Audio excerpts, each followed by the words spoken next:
नमस्कार प्रेक्षको, C news Pune वृत्तदर्शन मध्ये आपलं स्वागत.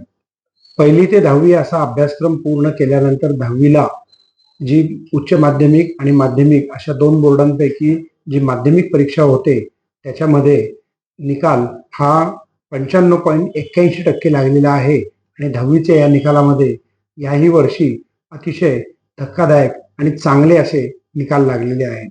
जाणून घेऊयात बोर्डाचे अध्यक्ष. 56% इतका आहे आणि सर्व मिळून नियमित खाजगी पुनर्परीक्षार्थी सर्व मिळून आपल्याकडं एकूण विद्यार्थी होते 16,11,818 यांनी रजिस्ट्रेशन केलं होतं, म्हणजे नोंदणी केली होती. त्यापैकी 16,21,000 विद्यार्थी प्रत्यक्ष परीक्षेस प्रवेश झाले आणि त्यापैकी 15,17,802 विद्यार्थी उत्तीर्ण झाले. म्हणजे एकूण विद्यार्थी उत्तीर्ण झालेली संख्या म्हणजे टक्केवारी बघितलं 94.86% आहे. तर नियमित विद्यार्थी ज्यांचा आपण निकाल पब्लिश करतो मुख्यत्वे करून त्यांचा निकाल 95.81% इतका आहे. जर डिव्हिजन न्याय जर आपण क्रमांक बघितले तर दरवर्षीप्रमाणे यावर्षी सुद्धा कोकण डिव्हिजन बोर्डाने कोकण विभागीय मंडळाने बाजी मारली आहे. कोकण बोर्डाचा निकाल 99.01% इतका आहे आणि राज्यामध्ये कोकण क्रमांक 1 वर आहे. 2 नंबरला आहे कोल्हापूर डिव्हिजन 97.45%. 3 नंबरला आहे पुणे डिव्हिजन 96.44%. 4 नंबरला आहे मुंबई डिव्हिजन 95.83%. 5 नंबरला आहे अमरावती डिव्हिजन 95.58%. 6 नंबरला आहे नाशिक 95.28%. 7 नंबरला आहे लातूर 95.27%. 8 नंबरला आहे छत्रपती संभाजीनगर 95.19% आणि 9 नंबरला आहे नागपूर 94.73%. जर आपण यामध्ये 0% ते 100%चा विचार केला तर 0%च्या शाळा 0% निकाल लागलेल्या शाळा राज्यामध्ये एकूण 38 शाळा आहेत. डिव्हिजन न्याय जर बघितलं तर पुणे डिव्हिजन मध्ये 6 शाळा आहेत, नागपूर डिव्हिजन मध्ये 5 शाळा आहेत, छत्रपती संभाजीनगर डिव्हिजन मध्ये 5 शाळा आहेत, मुंबई डिव्हिजन मध्ये 5 शाळा आहेत, कोल्हापूर डिव्हिजन मध्ये 1 शाळा आहे, अमरावती डिव्हिजन मध्ये 7 शाळा आहेत, नाशिक डिव्हिजन मध्ये 3 शाळा आहेत, लातूर डिव्हिजन मध्ये 6 शाळा आहेत आणि कोकण डिव्हिजन मध्ये अशी कोणती शाळा नाही जिचा निकाल 0% लागलेला आहे.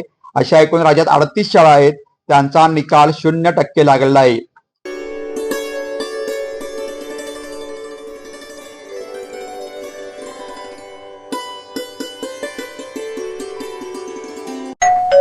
अहो उठा ना, ऑफिसला नाही का जायचं? अगं मला आज फ्रेशच वाटत नाही, काही करायची इच्छाच नाही. अहो मग तुम्ही आजपासूनच न्यू युनायटेड फार्मसीचे गुड मॉर्निंग चूर्ण घेणं सुरू करा. अपचन, मलावरोध, बद्धकोष्ठ, आम्लपित्त आणि पोटाच्या तक्रारींवर खात्रीशीर आयुर्वेदिक उपाय. गुड मॉर्निंग चूर्ण. 35 वर्षांपासून सगळ्यांच्या पसंतीचे गुड मॉर्निंग चूर्ण औषधांच्या प्रत्येक दुकानात मिळते.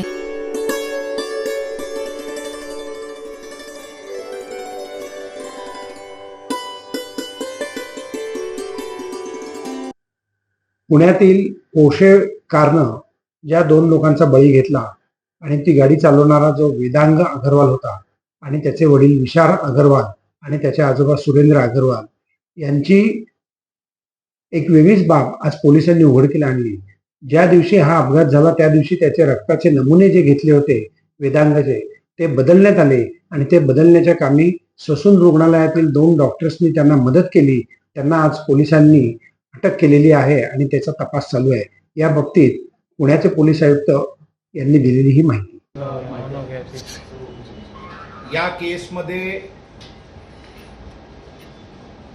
120B criminal conspiracy, 467 forgery, 201 destruction of evidence, 213 आणि 214 obtaining gift for destruction of evidence हे कलम काल लावण्यात आलेली आहे. या 304 IPCचे जे culpable homicide not amounting to मर्डरचे केस दाखल झाला होता.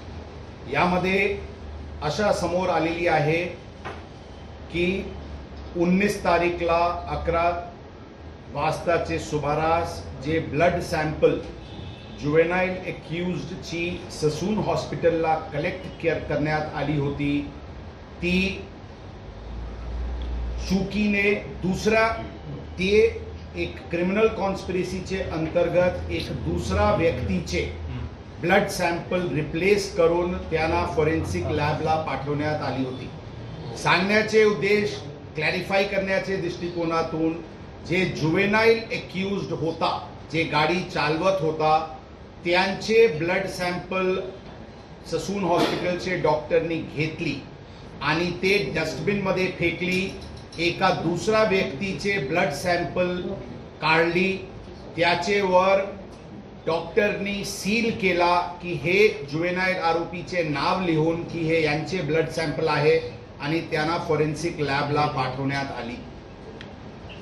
ही बाबी अनुषंगाने डॉक्टर जे हे केले ते श्री हरी हलनोर जे CMO होते, ज्यांनी हे सगळे ब्लड सॅम्पल्स वगैरे घेतले आणि रिप्लेस केले, त्यांना काल ताब्यात घेण्यात आली होती. आणि त्याचे विचारपूस अनुषंगाने डॉक्टर अजय टावरे हे तिथे HOD फॉरेन्सिक मेडिसिनचे आहे, त्यांचे सांगण्यावरून आणि त्यांचे कट अनुषंगाने ही पूर्ण कृत्य करण्यात आलेली आहे.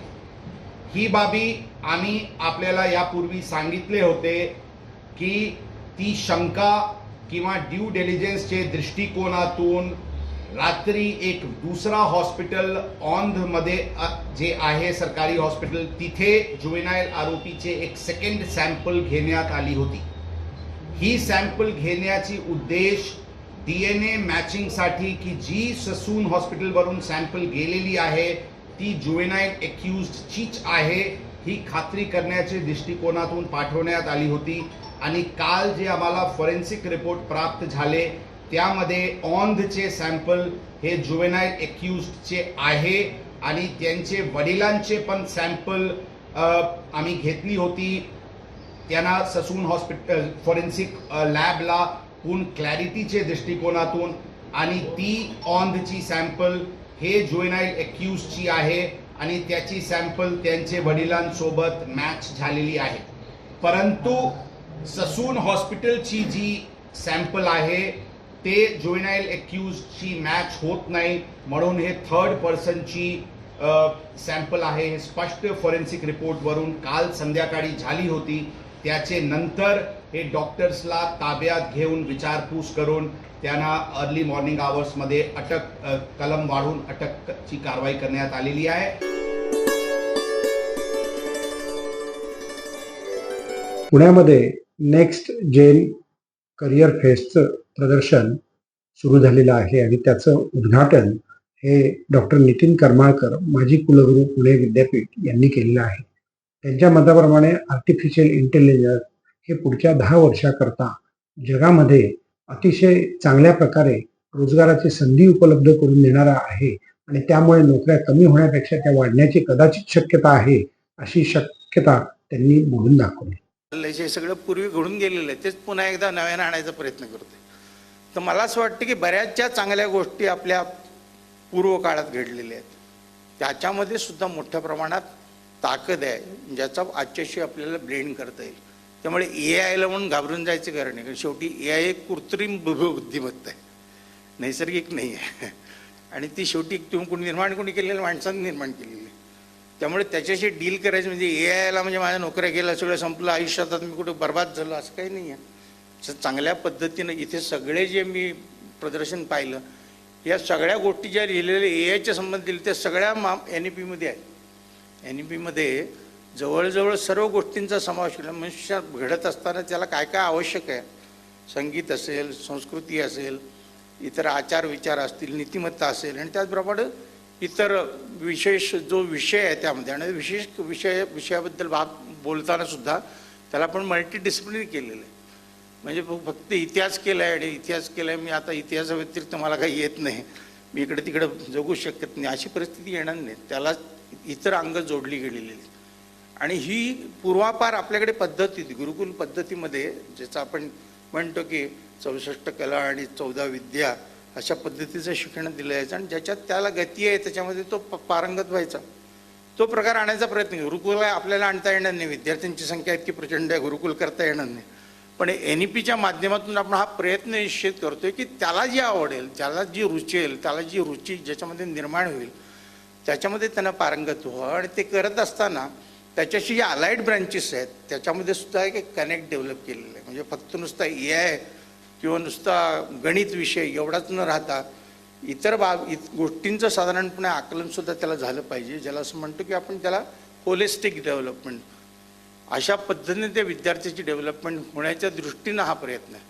आणि त्यामुळे राष्ट्रीयत्व म्हणजे काहीतरी भयानक कशासाठी मागचं काय सांगायचं वगैरे असं काही नाही आहे की ज्या चांगल्या गोष्टी आपल्याकडे घडून गेल्या त्याचा आणि आजचा सुंदर ब्लेंड होऊ शकतो आजही. आणि तार्किक विचार वगैरे, कॉग्निटिव्ह थिंकिंग वगैरे वगैरे गोष्टी कुठेतरी हाही विचार केला पाहिजे की अरे त्या फक्त त्या मुलाला मी शिकवत नाही, या मुलामध्ये माझंही मूल कुठेतरी शिकते. आणि त्यामुळं अशा पद्धतीनं तुम्ही जेव्हा विचार कराल, प्रत्येकाला कुठेतरी चितळे मास्तर बनावा लागेल शिक्षकाला. आणि तो चितळे मास्तर जेव्हा बनेल पु ल देशपांडेचा, तसं त्यावेळेला मला असं वाटतं की चांगल्या पद्धतीची विद्यार्थी घडण्याची प्रक्रिया उत्कृष्टपणे सुरू होईल. आणि हे सगळं जे शिक्षण आहे हे कुठेतरी राष्ट्रीय गोष्टींशी सुद्धा जोडलेलं आहे. म्हणजे राष्ट्रीय ज्या स्कीम्स सुरू आहेत नॅशनल लेवलला, ज्याच्यामध्ये आपलं जे हे आहे की तिसरी साधारणपणे आर्थिक सत्ता म्हणून जर आपल्याला बनायचं असेल तर जे काही वेगवेगळे प्रोग्राम सुरू केले, डिजिटल इंडिया असेल, स्टँडअप इंडिया असेल, या सगळ्याचा कनेक्ट कुठेतरी आपल्याला ह्याच्यामध्ये घेता येणार. आणि त्यामुळे इंटर्नशिपच्या बाबतीत एक शेवटचं बोलतो की आम्ही गव्हर्नमेंटला रिक्वेस्ट केली की इंटर्नशिप देत असताना मोठी अडचण येणार आहे आणि ह्याच्यामध्ये बरेचसे ज्याला असं म्हणतो की एजंट तयार होतील, आम्ही तुम्हाला सर्टिफिकेट देतो वगैरे, इंटर्नशिप केलेली आहे म्हणून सर्टिफिकेट देतो. तर तसं होता कामा नये म्हणून आम्ही सरकारला विनंती केली की तुमची सगळी डिपार्टमेंट जी आहेत, सगळ्या मिनिस्ट्रीने त्याच्या अंडर आणि सगळी डिपार्टमेंट त्याला इंटर्नशिप ओपन करून टाका तुम्ही.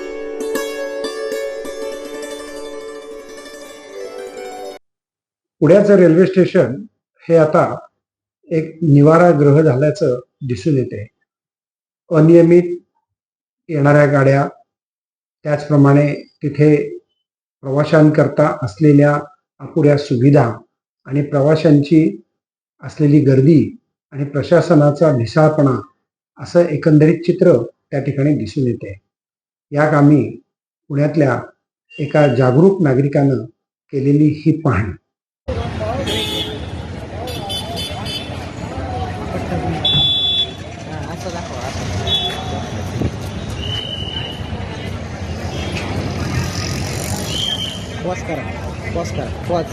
पोच हे आहे ना.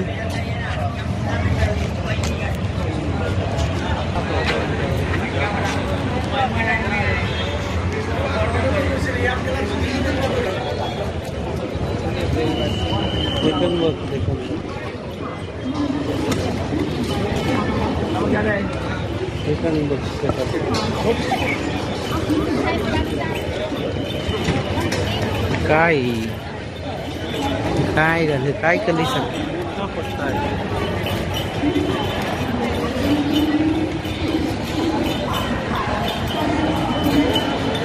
सगळी गर्दी, लोक झोपलेत ना गाड्या लेट झाल्यामुळं.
नमस्कार प्रेक्षक, सी न्यूज पुणे वृत्तदर्शन मधून संपादक डॉक्टर शैलेश गुजर. पुण्यातलं रेल्वे स्टेशन हे अनेक वेळा चर्चेचा विषय ठरलेला असतोच.